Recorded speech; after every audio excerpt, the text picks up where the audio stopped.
Buenos días. Muy buenos Buen días. día. Gracias por la invitación. Cuando estoy en España estoy contento. No sé si es algo de raíz, porque sabéis, los hijos de Carlos I, Carlos V, pasaron por a las valles de los Alpes, donde nací.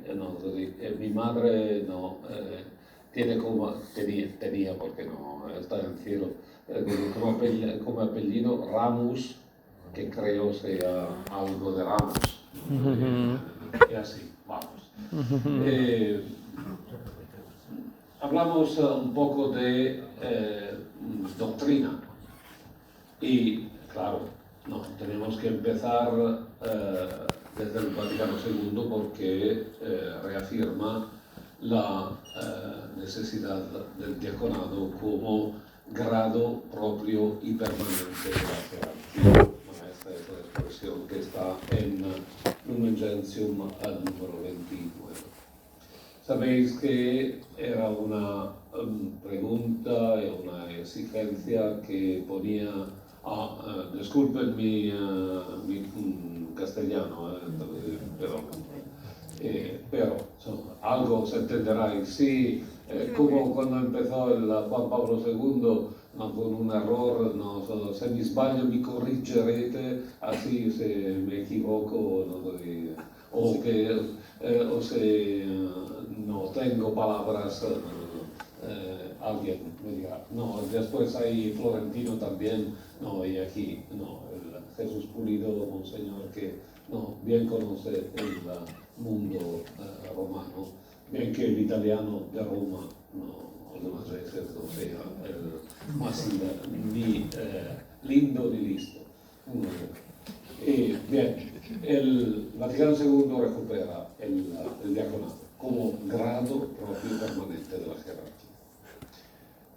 Lo pidieron sobre todo los obispos de, todos lo saben, estas son cositas que introducen al tema, los obispos de misión. ¿Por qué? Porque faltaban curas. Y ahora parece que esta sea la razón, no, porque se ordenan diáconos también en Europa y en España, porque rebaja con una velocidad increíble el número de los curas. Pero inmediatamente en el concilio el cardenal Döffner dice, pero tenemos que hablar del diaconado porque habla el Nuevo Testamento. Y sabéis también que el Concilio Vaticano II toma como referencia la intención de poner toda la tradición, y así recupera también la tradición del primer milenio. Y cuando habla del ressourcement, el término francés para decir las fuentes, el regreso a las fuentes, claramente elige el primer milenio como perfil de referencia a todo el ministerio ordenado. Y si buscáis Lumen Gentium 28, allí se encuentra la restauración del ministerio como era ab antiquo. Por eso no se puede decir cómo era en el Nuevo Testamento, porque el padre Alzey decía, cuando vas a recomponer las orígenes cristianas, siempre hay algo de conjetural. ¿Por qué? Porque los textos que tenemos son los que conocemos, y los elementos que nos dice la historia son algunos, son fragmentarios, reconstruir no es tan fácil. Y después hay un salto casi entre los textos del Nuevo Testamento y el segundo milenio, el segundo siglo, cuando al final del segundo siglo encontramos la estructura clásica de obispo con presbiterio y con diáconos.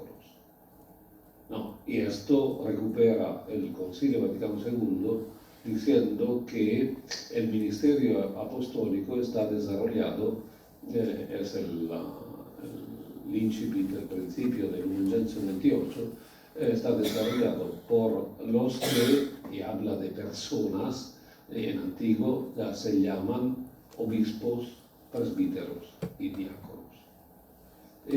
Hablar de personas es muy interesante porque se distancia respecto a una idea del sacramento del orden que respecto a Trento era muy fuerte y muy cerrada, porque decían, hay una distinción entre los que entran en el estado clerical y los fieles que son laicos.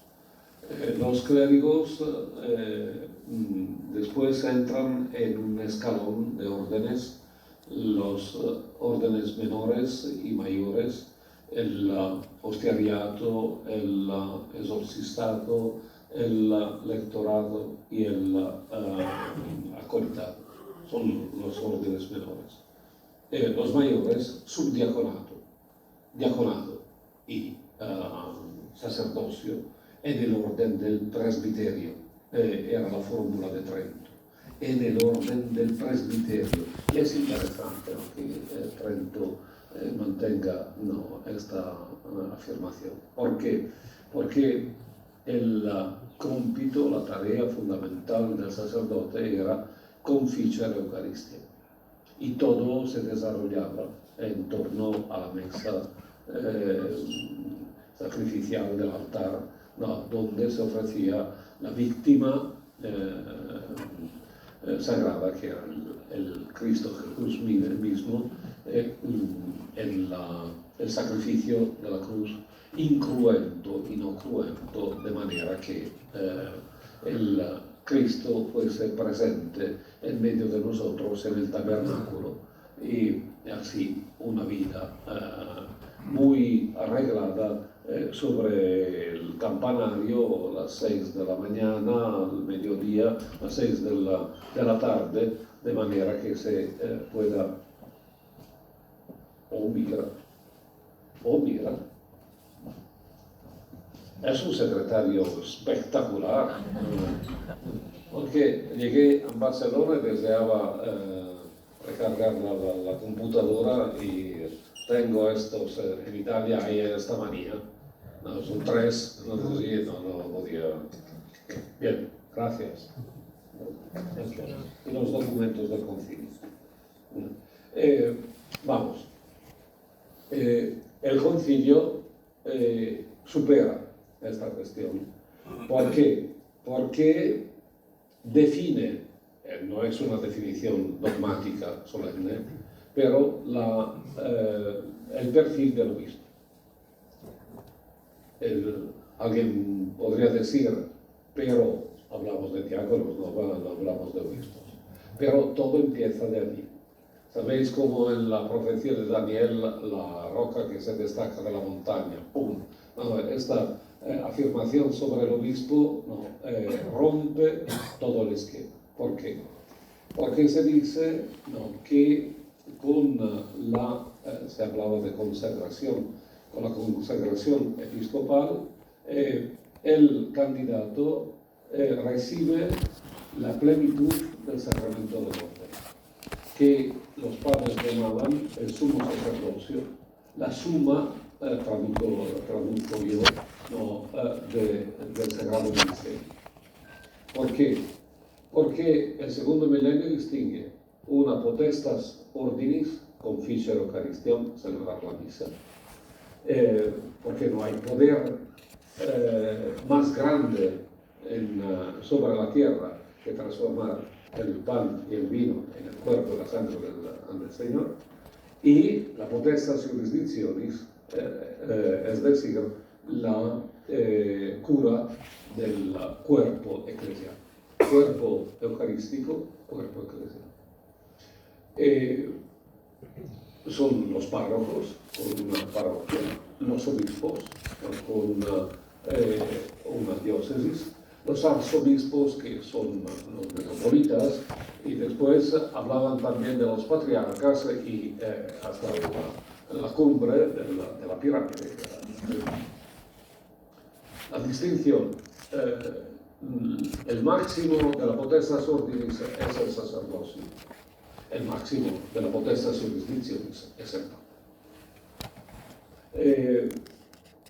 El Vaticano II supera esta cuestión porque dice que el obispo recibe la plenitud del sacramento del orden, es decir, que se manifiesta en los tria munera docendi, santificandi, regendi, que es la palabra, la predicación, que es la celebración de la Eucaristía sobre todo, y toda la dimensión sacramental santificadora, y el gobierno del pueblo de Dios. Y es interesante porque la potestas ordinis es el unus santificandi, y así se tiene la plenitud. Está claro que no funciona el sistema, hay que repensar la relación de los presbíteros con los obispos. Y se repensa con la idea del presbiterio, así de un colegio de curas alrededor del obispo. Claro, el concilio habla de un obispo que sea obispo con ovejas y también con el olor de las ovejas. No habla de los obispos titulares, de los que hacen un oficio en curia o algo de así. Es verdad que hoy el problema es complicado también allí.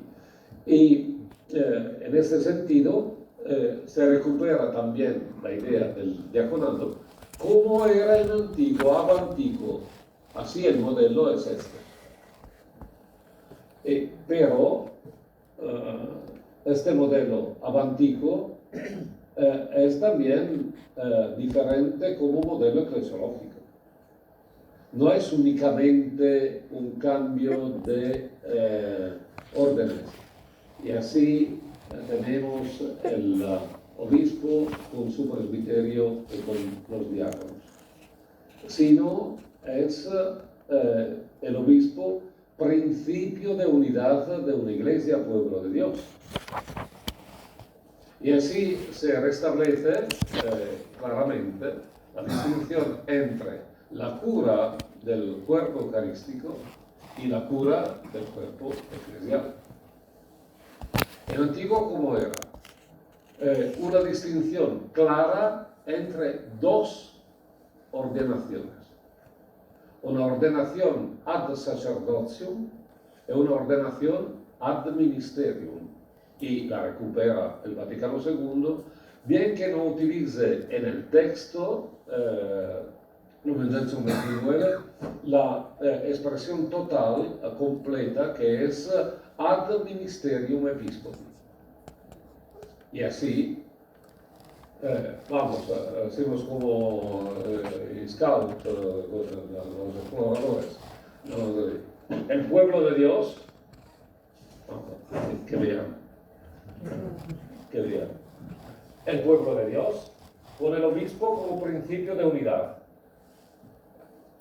El obispo tiene dos funciones: la cura del cuerpo eucarístico y la cura, porque la Eucaristía era el centro de la vida de una comunidad, del cuerpo eucarístico, y la cura del cuerpo eclesial. ¿Cómo hace la cura del cuerpo eucarístico? Solo, rodeado de su presbiterio, que hasta el siglo III no celebra, concelebra. ¿Por qué? Porque el sumo sacerdote es el obispo. Es él que ofrece el pan de vida, el pabulum, el nutrimiento. Pero el ministerio del obispo no termina allí.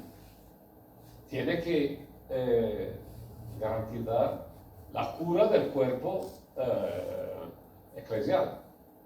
De manera que todas las ovejas, todos los miembros sean en salud.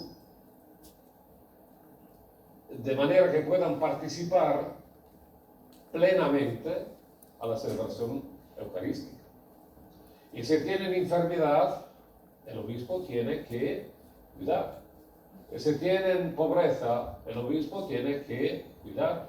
Y si tienen dificultades, el obispo tiene que cuidar. Sabéis que las primeras persecuciones están sobre los pobres. ¿Por qué? Porque los pobres en el sistema romano eran clientes. Y el cliente tenía un poder increíble, el voto. Aún hoy, aún hoy. Pero los partidos hoy hacen lo que les da la gana. Pero también en el sistema romano, que era una, no sé si se diga en España, en Italia ahora se habla muy frecuente de, no de democracia, sino de democratura, que es el encuentro entre democracia y dictadura. Democratura. Es interesante como término, ¿no? Y hay democraturas de izquierda, como en España, y democraturas de derecha, como en Italia. Un poco en esta dirección. Y es interesante porque también en el mundo romano no era una democratura, el imperio era una dictadura, y una dictadura militar, donde el emperador tenía derecho de vida de muerte sobre el imperio como el pater familia sobre la familia, pero mantenían vivas las funciones de la república. Y así el pretor, el censor, el cuestor, todas estas funciones. ¿Por qué? Porque los patricios que ocupaban estas funciones, creo que sea igual en todo el mundo, Sí. a la saca. Bien que tenían un obligo, que 2 años, únicamente 2 años, porque 2 años, más de 2 años te vas a robar también la luna, pero tenían el obligo de hacer una obra social, una obra pública, de utilidad pública. Y tenían los pobres como con el voto, porque había esta fantasía de ofrecer aún el voto, y así los clientes eran el vacino de votos para garantizar la función. Y cuando llega la iglesia, acude a los pobres sin necesidad del voto y rebaja el número de los clientes. Y así, ¿cómo es posible? Wow, a picar contra la iglesia. ¿Cómo se dice? ¿Cómo es en español Lorenzo? Lorenzo, igual, San Lorenzo, sobre la plaza, a ley. ¿Dónde está la riqueza de la iglesia? Los pobres. En este sentido, pero no, es la revolución cristiana. Claro, porque cambian las relaciones de igualdad, donde los pobres realizan que la idea de una comunidad a la fin de los días sobre la montaña del Señor hará banquete increíble, no son los pobres del Señor que participan de la gloria, no, y de la misericordia del Señor. En este sentido, no, todo lo que tiene que hacer el obispo respecto al cuerpo eclesial, lo hace con y a través de los diáconos. Con y a través de los diáconos. Así el obispo tiene dos manos.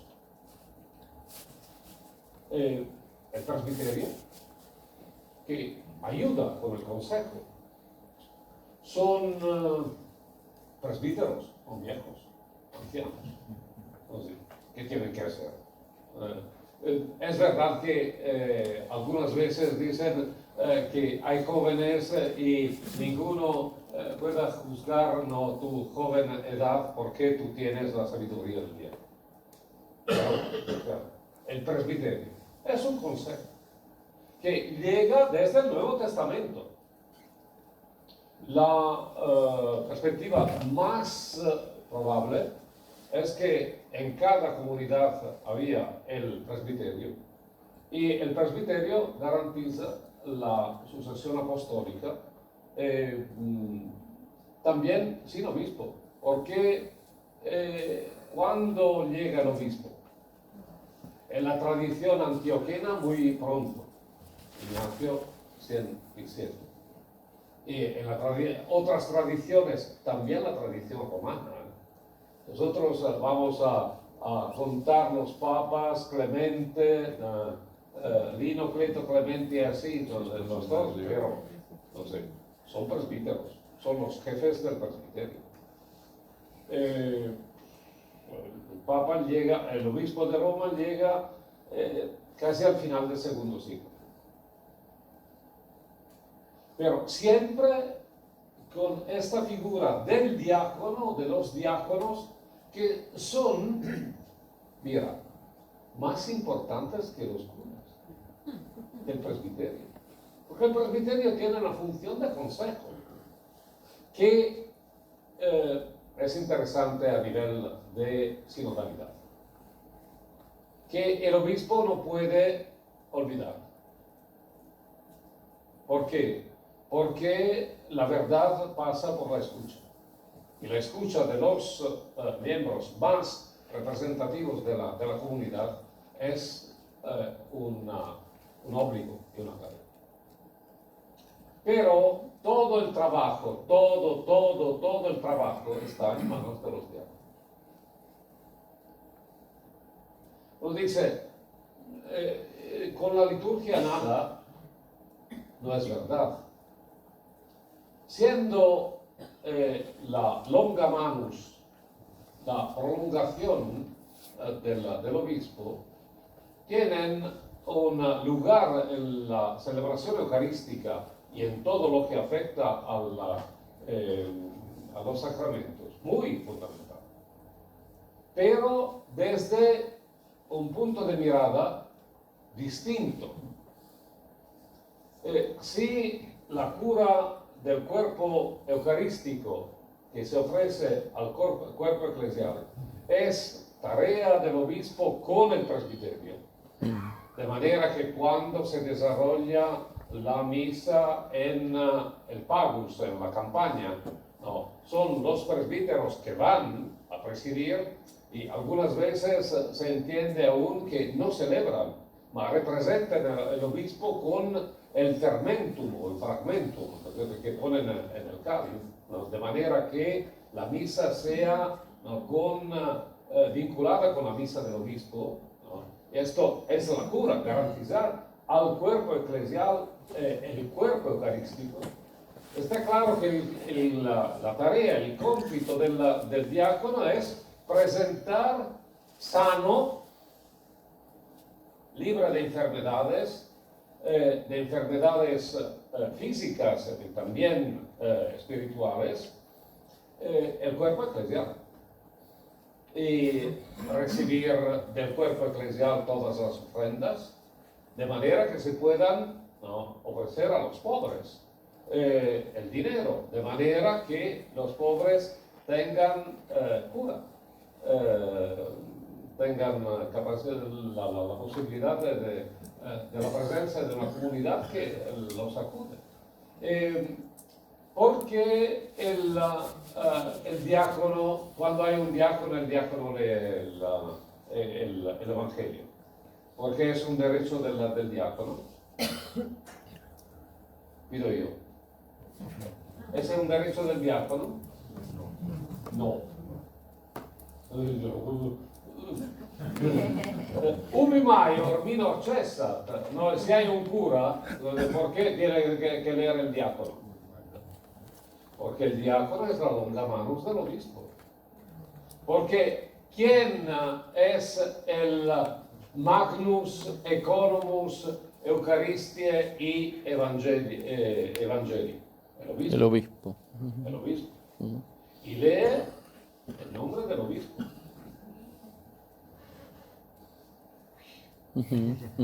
Y acompaña el obispo, ¿no? A la comunión. ¿Por qué? Por ese motivo. Y todo hace porque es el hombre a la derecha del obispo. Y ayuda el obispo. Esto es el modelo de una iglesia, comunión de iglesias, donde cada comunidad era una iglesia. Y cada comunidad tenía su obispo, con el presbiterio y con los diáconos. Esto es. Y cuando la iglesia crece, no se multiplica el presbiterio. El presbiterio es bloqueado, la función es sobre el cuerpo eucarístico. ¿Qué se multiplica? Mira, el ministerio del diácono. Diácono, subdiácono, acólito, lector, exorcista, hostiario. No, y son las funciones litúrgicas que la iglesia no se olvida. ¿Por qué? Porque cuando llega la iglesia del imperio, el imperio dice, todos míos, todo mío. Se ocupa totalmente del pueblo. ¿Por qué? Porque el emperador se transforma en principio de unidad de una societas cristiana, cuando el imperio se transforma en un imperio cristiano. Con el principio de la personalidad corporativa, representa todo el pueblo frente a Dios y Dios frente al pueblo. Cuando en la Edad Media llega la Reforma Gregoriana, el choque es entre el principio del imperium cristiano y el principio del sacerdotium. Y así los papas que dicen, no, a mandar el cuerpo de Cristo es el sacerdotium, no es el rey. Y así el choque. Antes, hasta a empezar del Constantino, que convoca, estamos celebrando el concilio de Nicea, ¿no? ¿Quién lo convoca? No el Papa, el Constantino. Y así se ve cómo es la situación. Cambia la situación y el emperador dice, bien, el obispo será un funcionario imperial. Se rompe la unidad entre obispo, presbiterio, porque el obispo no está, presbiterio y diáconos. Y allí, ¿cómo funciona? El imperio se desborda y fracasa, ¿no? Y empieza un cambio, ¿no? Que la iglesia va acompañando el nacimiento de una nueva sociedad. En el nacimiento de una nueva sociedad, ¿qué sucede? Que las iglesias, ¿no?, se reúnen en diócesis. Sabéis que la diócesis era la provincia del Imperio Romano. De manera que muchas iglesias de antes no tienen obispo, que tendrán uno que hace la función del obispo. el presbítero. Y así se multiplica el piedi, ¿cómo se llaman aquí en España? No sé, pero las parroquias, claro, pero la parroquia sobre todo es tridentina. ¿No? Pero en este sentido, el diaconado que sufre. Cuando el emperador dice, yo tengo la cura de todo el cuerpo, los diáconos terminan su función, porque no, hay los funcionarios del imperio. ¿Y qué hacen? ¿Qué resta? Las funciones litúrgicas. ¿No? Y cuando cambia esta situación, ¿qué sucede? Que el obispo está o a corte o está guiando como un príncipe. Tiene sus parroquias, no, en las parroquias hay el cura y el diácono que está bajo a quién, al obispo o al cura. No, y se transforma en una función únicamente litúrgica.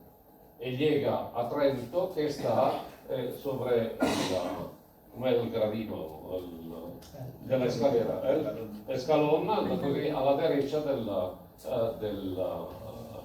del cura que celebra levantando la casulla. No puede ser.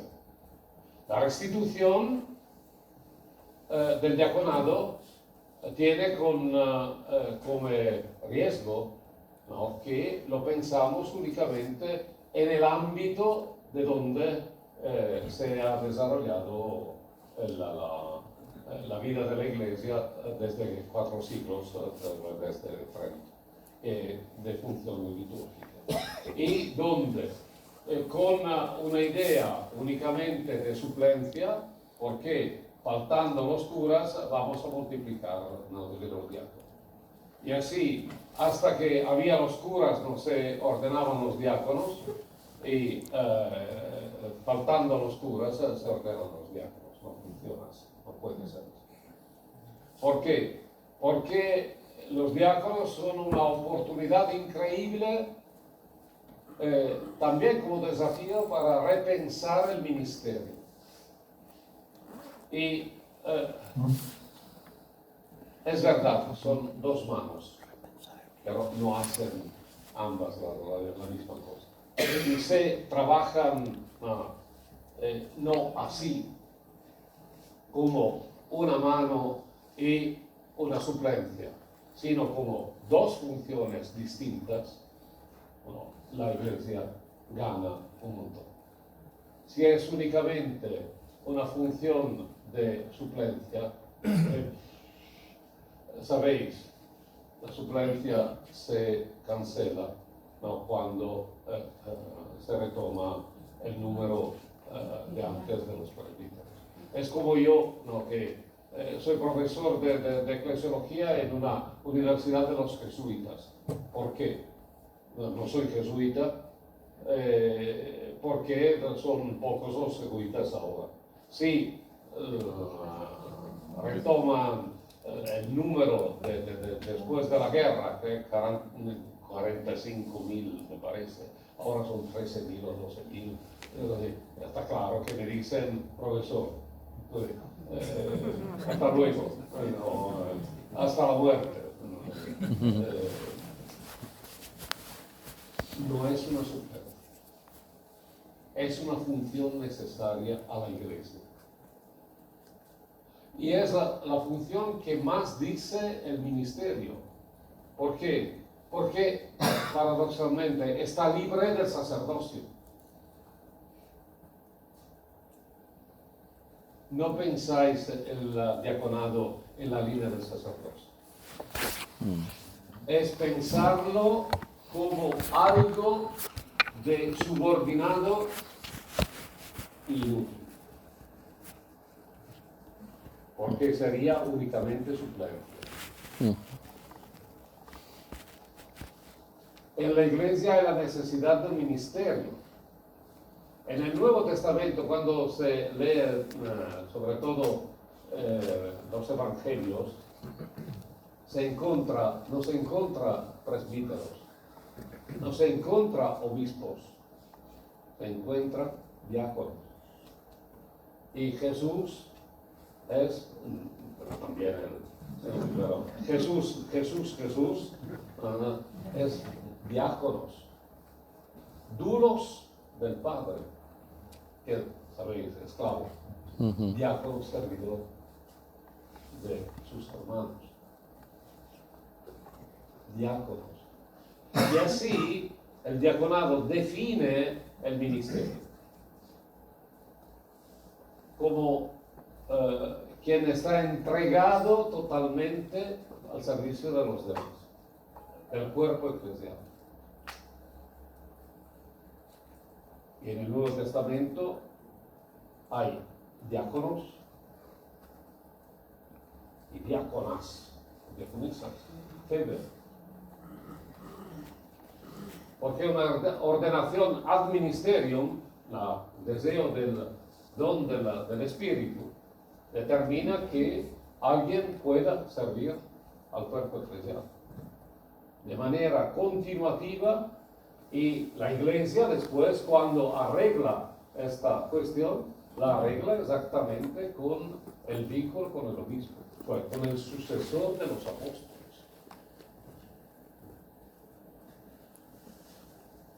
Así, estas perspectivas son de desafío, porque, claro, no depende únicamente de cómo pensamos el obispo, el presbítero y el diácono, sino cómo pensamos la Iglesia, porque hay un principio fundamental, ¿no? Cómo se piensa la Iglesia, se piensa su ministerio. Y hasta hoy es cómo se piensa el ministerio que se condiciona a la Iglesia. La dificultad de actuar un modelo de Iglesia según el Vaticano II, el concilio, está en que resiste un modelo de ministerio bloqueado en una perspectiva que es claramente preventiva. Y se puede ver sobre todo en los curas jóvenes, que no todos. Florentino, tú no eres joven.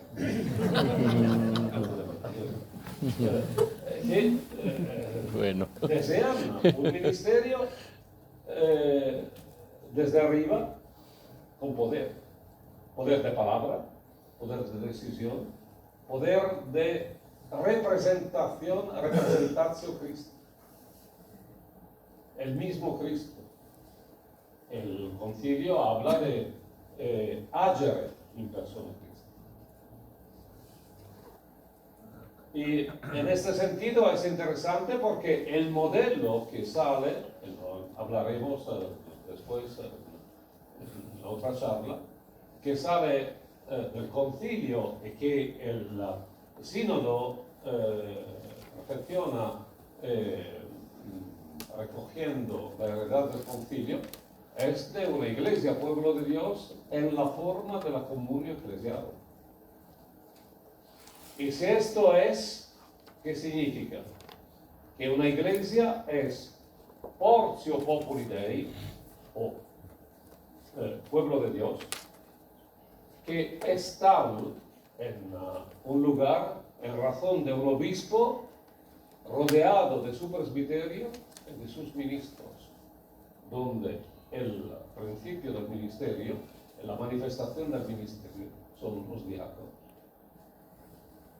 Así hay que recuperar la relación con la iglesia particular. Todos los que están ordenados están con una vinculación, la incardinación a una iglesia. No están diáconos en toda la iglesia. Son diáconos de la iglesia porque son diáconos en una iglesia, al servicio de una iglesia,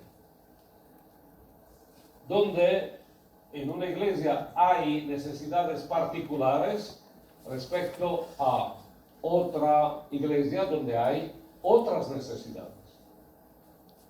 Y el diaconado es el ministerio, oyen, por favor, más carismático que hay en la iglesia. Porque se va a dedicar, debería dedicarse a las cuestiones más contundentes, más necesitadas, más urgentes de una iglesia, de manera que el cuerpo eclesial sea sano, santo y capaz de recoger la Eucaristía y vivir según la Eucaristía. Hermanos, buen trabajo.